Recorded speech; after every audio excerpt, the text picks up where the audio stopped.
Assalamualaikum warahmatullahi wabarakatuh. Perkenalkan kami dari kelompok 6 kelas AK 4703. Di video kali ini kami akan mempresentasikan mengenai hasil pengerjaan proyek 2 kami mengenai kompleks case study Comprehensive Financial Statement Analysis untuk PT Indofood dan juga PT Mayora. Sebelumnya kami akan memperkenalkan diri terlebih dahulu.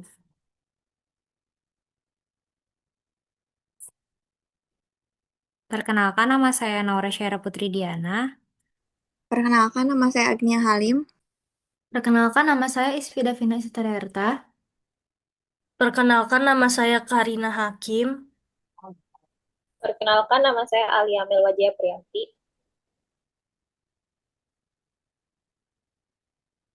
Oke, untuk yang pertama, kita akan membahas mengenai membandingkan ROA dan ROE PT Indofood dan juga PT Mayora. Untuk pertanyaannya, perusahaan manakah yang memiliki profitabilitas yang lebih tinggi? Nah, di sini adalah perhitungan ROA beserta grafiknya. Untuk ROA tersendiri itu memiliki rumus yaitu laba bersih dibagi total aset dikali 100%. Untuk PT Indofood itu total asetnya 130 triliun dan laba bersihnya 10,5 triliun. Dan untuk perhitungan ROA-nya setelah laba bersih dibagi total aset menghasilkan 10,5130 lalu kita kalikan 100 yang hasilnya 8,08%. Sedangkan untuk PT Mayora total asetnya 90 triliun dan laba bersihnya 8,2 triliun. Dan setelah dibagi, RA-nya yaitu 8,290 dikali 100% hasilnya 9,11%.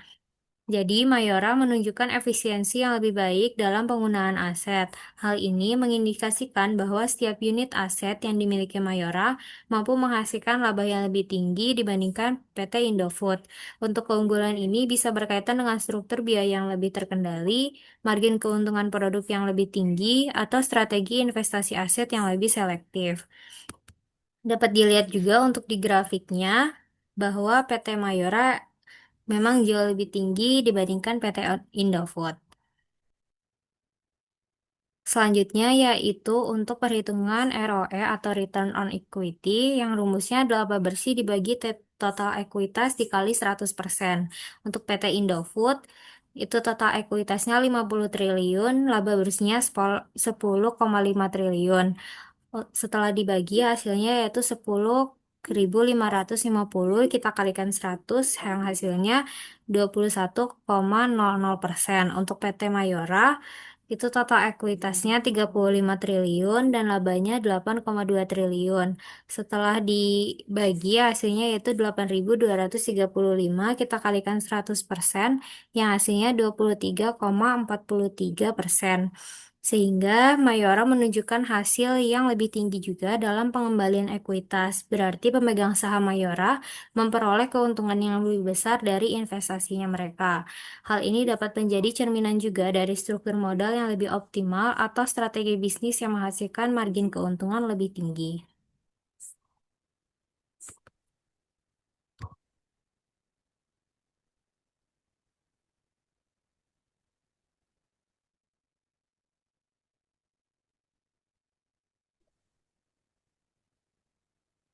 Slide selanjutnya, analisis strategis return on asset dan return on equity. Yang pertama, skala bisnis dan kompleksitas operasional. PT Indofood skalanya besar dan portofolio luas, kompleksitas tinggi sehingga efisiensi aset lebih rendah. Sedangkan PT Mayora fokus pada produk siap saji jadi lebih efisien dan return on asetnya lebih tinggi.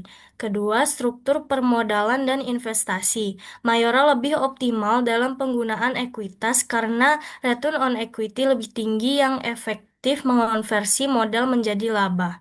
Yang ketiga, strategi pasar dan distribusi. PT Mayora agresif ekspansi ekspor ke 100 lebih negara. Jadi volume naik tanpa menambah banyak aset. Sedangkan PT Indofood fokus domestik jadi beban operasionalnya tinggi dan menekan margin laba. Yang keempat, pendekatan manajerial. PT Mayora pendekatannya terfokus pada alokasi modal efisien ke produk margin tinggi. Strateginya lebih presisi, jadi profitabilitasnya lebih optimal. Yang kelima, brand equity dan reputasi. PT Mayora brand kuat di dalam dan luar negeri, serta loyalitas konsumen dan peluang mitra distribusi. PT Indofood dominan di domestik, tapi belum setara secara global.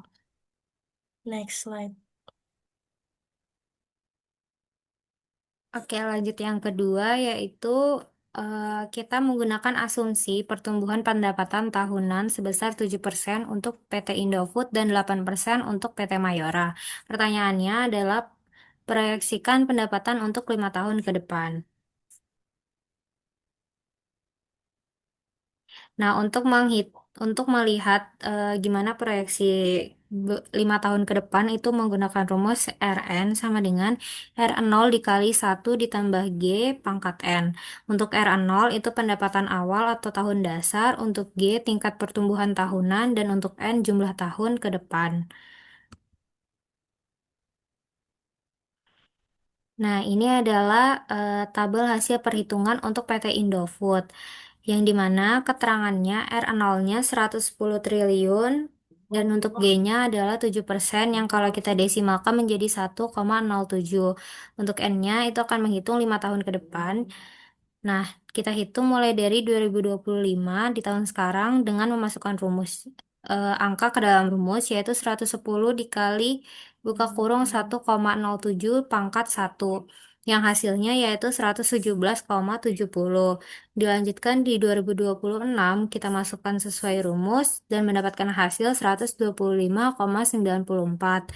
Di 2027 kita masukkan ke dalam rumus juga dengan pangkat yang berbeda, yaitu pangkat 3, dan menghasilkan 134,76.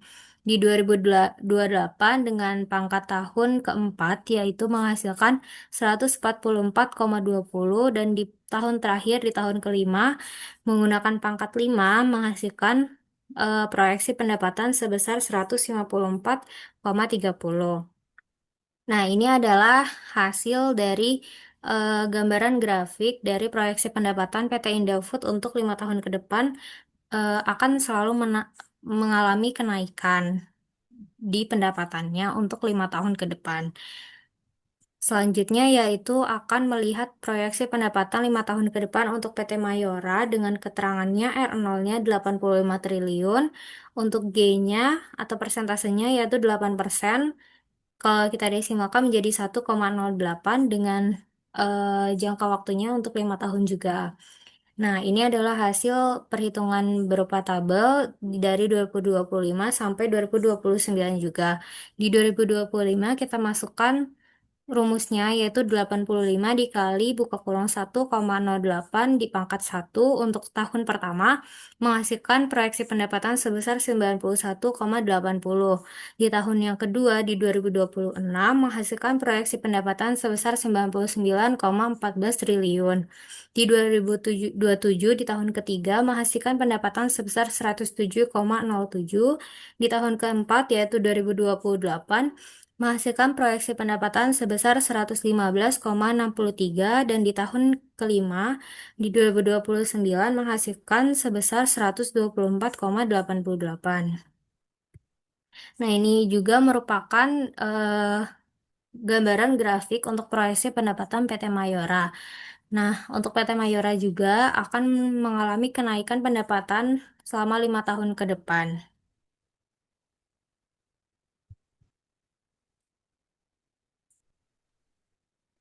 Analisis proyeksi pertumbuhan. Yang pertama, karakteristik bisnis.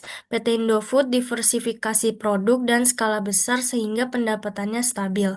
Sedangkan PT Mayora fokus pada makanan ringan dan minuman sehingga margin tinggi dan pada potensi global.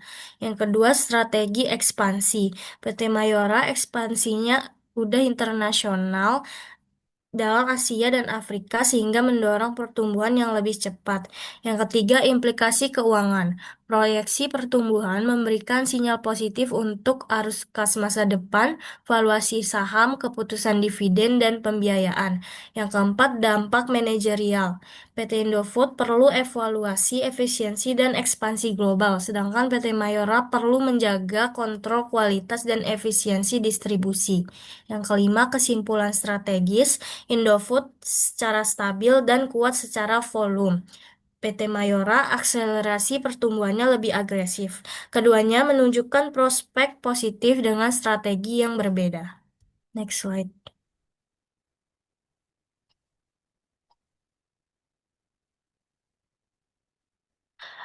Menjawab pertanyaan berdasarkan analisis kredit, perusahaan mana yang memiliki likuiditas yang lebih kuat antara PT Mayora dan PT Indofood?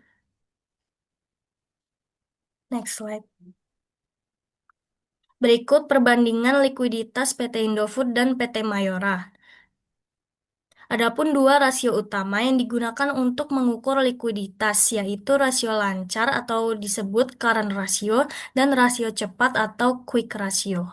Berdasarkan data, rasio likuiditas current ratio pada PT Indofood menunjukkan angka 1,45, sedangkan PT Mayora menunjukkan angka 1,38.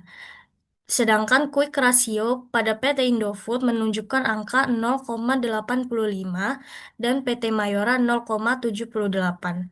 Tabel menunjukkan bahwa perusahaan Indofood memiliki aset lancar lebih besar dari kewajiban lancarnya. Artinya, PT Indofood mampu membayar utang jangka pendek. Pada rasio cepat, Indofood mencatat angka 0,85, sementara Mayora mencatat 0,78. Ini mengindikasikan bahwa Indofood memiliki kemampuan yang lebih baik dalam menutupi kewajiban jangka pendeknya tanpa bergantung pada penjualan persediaan. Next slide. Untuk pertanyaan selanjutnya, tafsirkan rasio utang terhadap ekuitas. Perusahaan mana yang memiliki risiko solvabilitas yang lebih tinggi? Next slide. Yang pertama, untuk konsep debt to equity ratio, pengukur risiko solvabilitas perusahaan. Untuk definisinya adalah rasio solvabilitas yang mengukur proporsi utang perusahaan terhadap modal sendiri atau ekuitas. Rasio ini menunjukkan sejauh mana perusahaan menggunakan utang untuk membiayai operasi dan investasinya. Untuk rumusnya sendiri, debt equity ratio sama dengan total utang dibagi total ekuitas. Next slide. Berikut ini adalah data keuangan dari PT Indofood. Itu total asetnya 130 triliun, untuk total ekuitas ada di 50 triliun, total utang 80 triliun, laba bersih 10,5 triliun. Dan untuk PT Mayora Indah Tbk, total asetnya adalah 90 triliun, total ekuitas 35 triliun, total utang 55 triliun, dan laba bersihnya 8,2 triliun. Boleh di next. Perhitungan debt equity ratio, analisis komparatif. Untuk Indofood Indofood sendiri total utangnya ada di 80 triliun, total ekuitasnya ada 50 triliun, jadi hasilnya adalah 1,60, untuk resiko solvabilitasnya itu tinggi. Untuk Mayora sendiri total utangnya adalah 55 triliun, total ekuitas 35 triliun. Jadi hasil risiko solvabilitasnya sedang ke tinggi. Itu untuk 1,57. Boleh di next. Selanjutnya ada interpretasi resiko solvabilitas analisis mendalam. Untuk kesimpulan utama, PT Indofood memiliki resiko solvabilitas yang lebih sedikit, eh, yang lebih tinggi dengan debt equity rasionya 1,60 vs 1,57 untuk Mayora. Dan untuk kesamaan profil risikonya, kedua perusahaan memiliki debt equity ratio lebih besar 1,5 untuk struktur modal agresif. Ketergantungan signifikan terhadap pembiayaan eksternal, risiko finansial tinggi terhadap fluktuasi suku bunga. Exposure terhadap kondisi kredit pasar. Dan untuk perbedaan kontekstualnya adalah Indofood skala besar memberikan stabilitas arus kas, Mayora skala lebih kecil, lebih rentan guncangan. Di verifikasi Indofood lebih terderivi, terdevi, ter, terdiverifikasi margin Mayora memiliki profitabilitas lebih tinggi. Well, di next. Selanjutnya ada faktor risiko dan mitigasi analisis komprehensif. Untuk faktor mitigasi risiko, profitabilitas sehat, ROA dan ROE positif untuk melunasi utang, industri stabil, sektor barang konsumsi memiliki demand konsisten, brand stretch, portofolio merek kuat kedua perusahaan. Diverifikasi produk mengurangi risiko konsentrasi. Market leadership, posisi dominan di industri masing-masing. Untuk faktor penguat risikonya, high leverage debt equity ratio lebih besar 1,5 menunjukkan leverage tinggi, interest rate risk exposure terhadap perubahan suku bunga. Economic cyclicality, dampak siklus ekonomi pada kemampuan bayar. Liquidity pressure, tekanan pada arus kas jangka pendek. Refinancing risk, resiko pembaruan fasilitas kredit. Very next. Selanjutnya ada rekomendasi strategis. Langkah model optimalisasi struktur modal.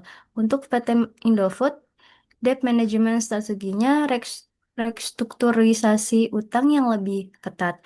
Refinancing optimalisasi struktur modal melalui refinancing memanfaatkan skala ekonomi prioritas pada peningkatan arus kas operasional.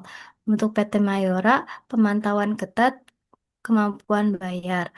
Fokus pada optimalisasi arus kas, mempertimbangkan penambahan modal, memanfaatkan profitabilitas tinggi untuk deleveraging. Very next.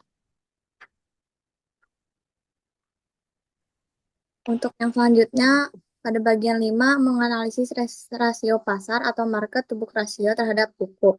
Dan ini menjawab pertanyaan kenapa Mayora dihargai lebih tinggi. Boleh di next. Yang pertama, market to book rasio. Ini tuh merupakan rasio valuasi yang membandingkan nilai pasar perusahaan dengan nilai buku ekuitasnya. Rasio ini tuh mengukur seberapa besar premium atau diskon yang diberikan pasar terhadap nilai ekuitansi perusahaan. Market to book rasio yang lebih tinggi dari 1, ini mengindikasikan bahwa pasar menghargai perusahaan lebih tinggi dari nilai bukunya, sedangkan rasio di bawah 1 menunjukkan sebaliknya. Di sini rumusnya itu market to book ratio, market capitalization dibagi book value of equity. Yang pertama ada PT Indofood Sukses Makmur Tbk. Ini memiliki market capitalization 95 triliun, lalu book value of equity 50 triliun, dan MB rasionya itu 95 dibagi 50 triliun yang menghasilkan 1,90 triliun. Lalu untuk PT Mayora Indah, market capitalization-nya 70.000 triliun dan book value of equity-nya 35.000 triliun. Yang menghasilkan 70.000 dibagi 35.000 itu 2 triliun. Berdasarkan perhitungan ini, PT Mayora Indah menunjukkan valuasi pasar yang lebih tinggi dengan market to book ratio 2 dibandingkan PT Indofood yang memiliki market to book ratio 1,90. Perbedaan 1,10 dalam market to book ratio ini meskipun tampak nominal kecil, ini tuh sangat signifikan dalam konteks equity valuation dan mencerminkan market perception yang fundamental berbeda terhadap kedua perusahaan. Mayora trading pada premium valuasi yang lebih tinggi mengindikasikan bahwa investor bersedia membayar 2 untuk setiap $1 nilai buku ekuitas. Sementara untuk Indofood, investor membayar 1,90 untuk setiap 1 nilai buku ekuitas. Hal ini menunjukkan bahwa pasar memiliki ekspektasi yang lebih optimis terhadap prospek kinerja masa depan Mayora dibandingkan dengan Indofood. Boleh di next. Lalu selanjutnya ada analisis valuasi premium pasar yang menjelaskan faktor-faktor premium valuasi Mayora yang lebih tinggi. Yang pertama, superior profitability metric. Ini merupakan salah satu fundamental driver utama dari premium valuasi Mayora yang telah dianalisis sebelumnya dengan ROA 9,11% dan 8,08% dari Indofood, lalu ROE 23,43% dan 21% dari Indofood. Mayora menunjukkan efisiensi operasional yang lebih tinggi dan mengkonversi aset dan ekuitas menjadi profit. Market ini menghargai perusahaan dengan profitability metric yang superior dengan premium valuation karena hal ini mengindikasikan quality of earning yang lebih baik dan sustainability dari competitive advantage. Efisiensi operasional yang superior ini juga mengindikasikan bahwa Mayora memiliki bisnis model yang lebih atraktif dan term of return on investor capital dengan menghasilkan return yang comparable bahkan lebih tinggi dengan aset base yang lebih kecil. Mayora menunjukkan operational leverage yang lebih baik. Lalu yang kedua, growth premium. Ini menjadi faktor kedua yang signifikan dalam menjelaskan valuasi Mayora yang lebih tinggi. Asumsi pertumbuhan revenue 8% untuk Mayora dan 7% untuk Indofood mengindikasikan bahwa market mengantisipasi momentum pertumbuhan yang lebih kuat dari Mayora. Premium untuk growth biasanya justif ketika perusahaan dapat menunjukkan konsisten track record dan sustainable competitive advantage yang mendukung pertumbuhan jangka panjang. Lalu yang ketiga itu efisiensi premium. Dengan aset yang lebih kecil, namun generating comparable return, Mayora menunjukkan aset-like business model yang lebih atraktif dan term of return on invest capital. Lalu yang keempat, scale discount of this growth premium trade-off. Meskipun Mayora memiliki scale advantage, market memberikan premium kepada Mayora karena high growth potensial dan operational efisiensi. Ini mencerminkan market preference terhadap quality of earning dibandingkan absolute size. Market capitalization total Indofood 95 triliun fees Mayora yang 70 triliun itu menunjukkan bahwa Mayora divaluasi dengan premium per unit book value. Indofood tetap memiliki absolute market dominance, namun valuasi Mayora yang lebih tinggi mengindikasikan potensi outperform dalam jangka menengah jika mampu mempertahankan superior profitability dan growth metricnya. Boleh di next. Valuasi yang lebih tinggi pada Mayora mencerminkan ekspektasi pasar yang lebih optimis terhadap kinerja masa depan perusahaan. Namun hal ini juga berarti bahwa investor membayar premium yang lebih tinggi, sehingga ekspektasi kinerja harus dipenuhi lebih besar. Sebaliknya, Indofood menawarkan value investment opportunity dengan valuasi yang relatif lebih rendah, namun fundamental bisnis yang solid.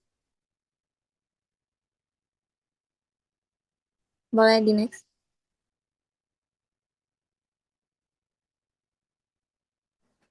Selanjutnya, ada langkah strategis apa yang harus dilakukan oleh Indofood dan Mayora untuk meningkatkan stabilitas keuangan. Boleh di next. Jadi yang pertama ada optimalisasi struktur modal dan hutang. PT Indofood memiliki rasio hutang terhadap ekuitas yang tinggi. PT Indofood memiliki rasio hutangnya 1,60, sedangkan PT Mayora 1,57. Perusahaan bisa melakukan strategi dengan refinancing utang jangka pendek atau suku bunga lebih rendah atau tenor lebih panjang. Yang kedua ada menggunakan laba ditahan untuk perkuat ekuitas. Yang ketiga menerapkan kebijakan modal konservatif untuk ekspansi berisiko. Yang kedua ada efisiensi biaya produksi dan operasional. Optimalisasi proses produksi dan distribusi untuk meningkatkan margin dan arus kas. Strateginya otomatisasi dan digitalisasi manufaktur atau logistik, contohnya menekan biaya tetap dan tingkatkan akurasi. Yang kedua ada evaluasi portofolio produk, contohnya fokus pada produk bermargin tinggi. Yang ketiga ada pengawasan biaya bahan baku dan utilitas, contohnya itu menegosiasi harga dengan pemasok strategis. Yang ketiga ada peningkatan likuiditas dan modal kerja. PT Indofood memiliki likuiditas 1,45 dan PT Mayora 1,38. Ini masih tergolong sehat, tapi perlu diperkuat untuk untuk menghadapi ketidakpastian ekonomi. Dengan melakukan strategi mempercepat perputaran piutang dan persediaan, contohnya itu mempercepat sistem penagihan dan kontrol stok efisien. Yang kedua ada optimalkan siklus konversi kas, yaitu mempercepat arus kas masuk. Yang ketiga ada menyiapkan cadangan kas darurat untuk kebutuhan mendesak dan risiko penurunan pendapatan. Yang keempat ada diversifikasi pendapatan dan ekspansi pasar. Mengurangi ketergantungan pasar domestik, contohnya Mayora ekspor ke 100 negara.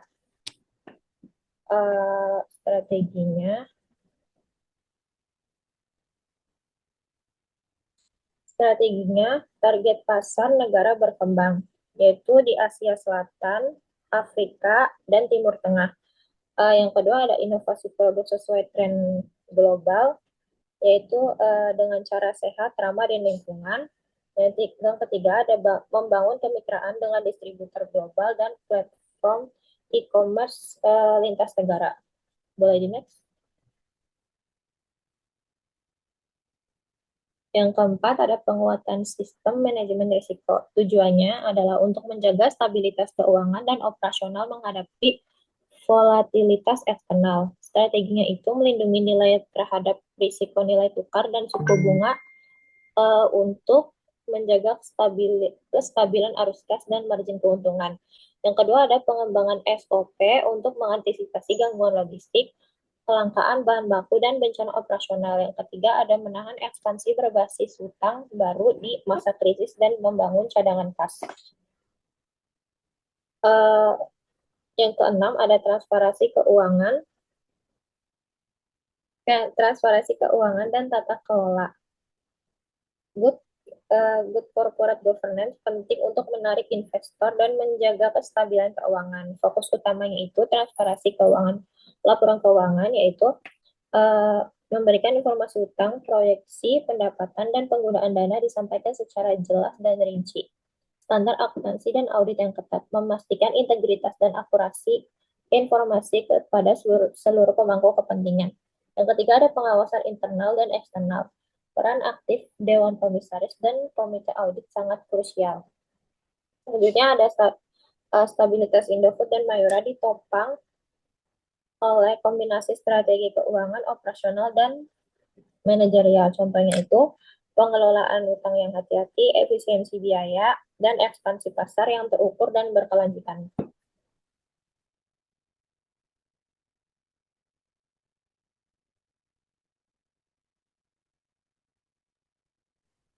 Baik, sekian presentasi dari kelompok kami. Mungkin dapat disimpulkan bahwa dari beberapa perhitungan, kebanyakan PT Mayora itu menunjukkan kinerja keuangan yang lebih baik. Salah satunya dalam hal profitabilitas dan valuasi pasar.